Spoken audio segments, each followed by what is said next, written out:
Salut chers frères et sœurs, salut tous les amis de Facebook, tous les abonnés. Aujourd'hui, l'Esprit m'a mis à cœur de partager avec vous un passage de la Bible tellement célèbre qu'on peut le réciter par cœur, quoi. Voilà, c'est Jean chapitre 3 verset 16. Jean 3, 16. Qui vous le savez, car Dieu a tant aimé le monde, il a envoyé son Fils unique afin que quiconque croit en lui ne périsse point, mais ait la vie éternelle. Ici, j'ai deux versions de la Bible. Je vais faire une étude comparative en lisant les deux versions de la Bible, c'est-à-dire la Bible français courant et la Bible André Chouraki. Je commence par la Bible français courant, toujours Jean chapitre 3 verset 16, et puis nous allons expliquer, je vais donner ma compréhension par rapport à ce que j'ai compris. Voilà, ce que j'ai compris par rapport à ces versets. Car Dieu a tellement aimé le monde qu'il a donné son Fils unique afin que quiconque croit en lui ne soit pas perdu, mais qu'il ait la vie éternelle. Bible André Chouraki. Oui, Elohim aime tellement l'univers qu'il a donné son Fils unique afin que tout homme qui adhère à lui ne périsse pas, mais ait la vie en pérennité. Voilà.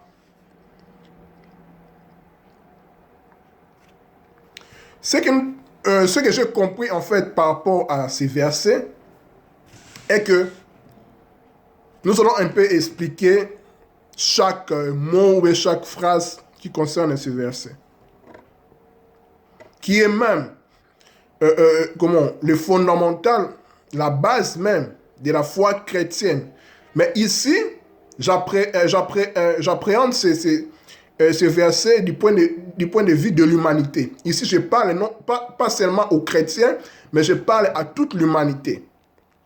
Voilà, parce que mon langage, je m'adresse à l'humanité, bien sûr aussi aux chrétiens. Donc, car je considère que l'évangile que Christ, Jésus, a apporté concerne toute l'humanité. Son langage, son évangile, son message, fondamentalement concernait l'homme, l'humanité. Ok. Je vais m'atteler plus dans la version André Chouraki, qui selon moi est plus proche des textes originaux. Voilà. On nous dit Elohim aime tellement l'univers. Elohim, donc Dieu. Ok. Donc nous voyons ici, on nous dit que Elohim aime tellement l'univers. Dieu a tant aimé le monde. Dieu aime tellement l'univers. Pourquoi? Parce que Dieu d'abord, dans sa nature essentielle, il est amour. Dieu est amour. Il ne peut pas ne pas être amour. C'est impossible. C'est son caractère, c'est son attitude, c'est son essentialité en fait. Dieu est amour. Donc son amour s'expanse dans l'univers, dans le monde. Envers le monde, envers les êtres vivants dans le monde, plus particulièrement à l'homme, à l'humanité, parce que nous parlons de l'humanité ici. Bien sûr, l'univers ne contient pas seulement l'homme, mais il y a d'autres espèces d'êtres vivants. Mais ici, nous parlons plus des êtres humains parce que je parle ici, je m'adresse à l'humanité, à l'être humain. Tellement il a aimé le monde qu'il a donné son Fils unique. Son Fils unique ici, je vais souligner quelque chose, est que directement les gens pensent Fils unique, c'est Jésus. Bien sûr, c'est Jésus, mais au départ, ce n'est pas Jésus principalement. Jésus n'est que les reflets, les réceptacles. L'homme Jésus, Yeshua, Dieu sauve, qui s'est incarné en fait, qui a été investi par Christ, par le principe Christ en lui. Donc Yeshua, qui était en fait l'avatar, c'est-à-dire l'incarnation divine. Donc ici, le Fils unique ici, ça fait référence quand nous lisons dans Jean chapitre 1, verset 1, quand on dit, au commencement, était la parole, était le verbe, et la parole était avec Dieu, et la parole était Dieu. Le verbe est là, la parole, le logos, c'est la pensée de Dieu. Autrement, on peut dire que c'est C'est comme un type de soleil, en fait. Les logos, le soleil, en fait. L'état solaire, l'état de la lumière, de la vie, en fait. Parce qu'on dit que la lumière était la vie des hommes, concernant le Fils. Donc, Dieu a tellement aimé le monde qu'il a donné son Fils unique. C'est-à-dire, il a donné sa pensée. Sa pensée parce que le Verbe, au commencement, était la parole, était le Verbe, était le Logos. Et le Logos était avec Dieu et était en Dieu. Tout ce qui a été fait par le Logos, c'est-à-dire par la pensée de Dieu, en fait. Donc, Dieu s'est donné lui-même, en fait, en quelque sorte. Il s'est donné lui-même. Il a tellement aimé l'univers, il a tellement aimé le monde, qu'il a donné son Fils unique. C'est-à-dire, en donnant son Fils unique, il s'est donné à lui-même, visiblement comme ça. Vous voyez, il a donné sa pensée, sa parole, qui s'est incarné, qui s'est avatarisé, si je peux le dire ainsi, permettez-moi les termes, hein, en Jésus-Christ, en Yeshua. Bien sûr, ça peut se manifester à d'autres personnes, mais ici nous parlons principalement de Jésus parce que c'est lui, en fait, c'est le modèle type. C'est le modèle type, en fait. C'est lui qui montre, en fait, la voie pour préparer à d'autres personnes. C'est pour ça qu'il dit que vous ferez aussi des choses comme moi, même plus que moi.